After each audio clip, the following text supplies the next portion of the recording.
Vice President Kamala Harris is embarking on a week-long media blitz, and with just 4 weeks to go before Election Day, some critics say the Democrats' messaging is missing the mark. Carly Shimkus is co-host of Fox and Friends First, and Tom Shalhoub, comedian and Fox News contributor. Great to have you both. So I just want to read from Jerry Baker's column. He's a Wall Street Journal columnist. He wrote today, "The strategy of giving no press conferences and allowing the interviews only with journalists who evidently support her remains intact. If we learn anything valuable from these encounters, it will be purely by accident, like an impression left on an empty chair." That was before she did the 60-minute interview, and I thought Bill Whitaker did a pretty good job of pressing her on a lot of things, and the answers were pretty empty. Yeah, no doubt. So it's a matter of what she's saying and also when she's saying it, right? So she's on this pre-planned media tour right now, and it's to energize the base and young voters. I understand why she's doing it, but I think that when you are running for president, you need to see the whole picture, and you also need to be able to pivot. The number one story in the country right now is the devastation caused by Hurricane Helene, and also the devastation that Florida residents will feel when it comes to Hurricane Milton. And then you have Kamala Harris traversing across New York City, talking to celebrities like Howard Stern and Stephen Colbert today. It just makes her team really out of touch, and she could. I think she's missing an opportunity here, because she could still be doing those interviews and say to Howard Stern, you know what, I'm going to do a phone interview. I'm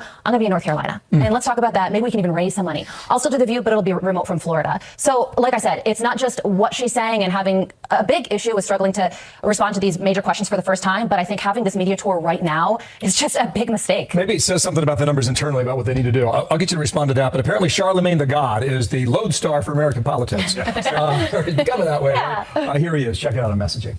Trump has, he has it easy in the sense that he's always been consistent. We know where he stands, and then he's out there saying the same things over and over. So, it works. She is obviously trying to hide her real, policies because she's to the left of where the American people are. I think that it's a great opportunity when you're the vice president to say that I changed, and she's not saying that enough. It's so easy to do. It's something Bill Clinton did when he ran, and he said, when I got out there, and he just lies. He was a good liar. So he would say, when I met those people, and he'd say, I changed, they changed me.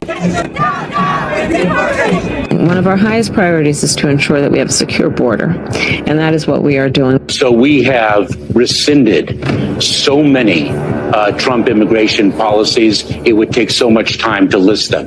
We've been in office less than 100 days. We're addressing it. We're dealing with it. Do not come. Do not come. We have a secure border. The first bill that we offered was a bill to fix the immigration system. And that's when you controlled both houses. Our immigration system is broken. Our immigration system is broken.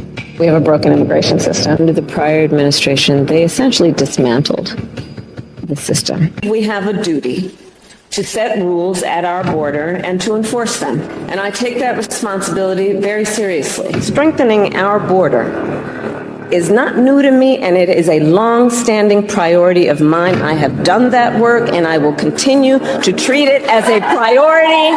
Do you plan to visit the border? Not today.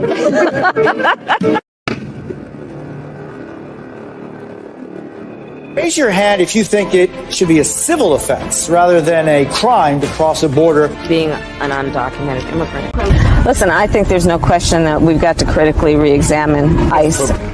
Around his vanity project called a wall. Let me be very clear, I'm not going to vote for a wall under any circumstances.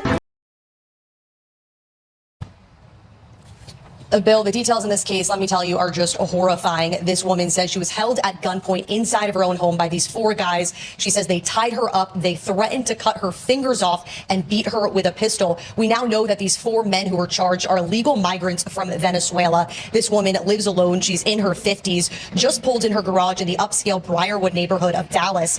Police say the four suspects approached her, forced her inside at gunpoint, ransacked her home, stole money and jewelry. According to police records, the suspects only spoke Spanish and communicated through Google Translate. Luckily, police say she was not hurt. When they left, she managed to free herself, ran to a neighbor's home, and called 911.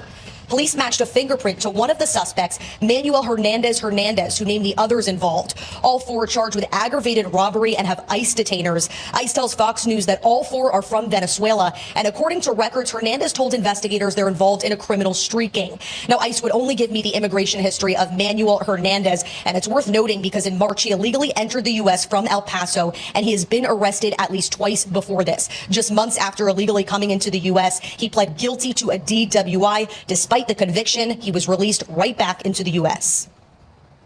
It was very concerning because it's a nice part of Dallas and a quiet part. We welcome people who are not who come here legally, but people who are not here are not coming in legally, we have to wonder about why they were able to get here in the first place and this far north. Here live in Dallas has neighbors really concerned. A lot of them tell me that's put them on high alert because the scary part, they say, is this is a reminder that it could happen to anyone, anywhere. Bill. Okay, we'll stay on it. I know you will. Brooke Taylor, thank you, live in Dallas. An undocumented immigrant is not a crime. An undocumented immigrant is not a criminal. An undocumented immigrant is not a criminal. Project called a wall. Let me be very clear. I'm not going to vote for a wall under any circumstances. I am opposed to any policy that would deny in our country any human being from access to public safety, public education, or public health.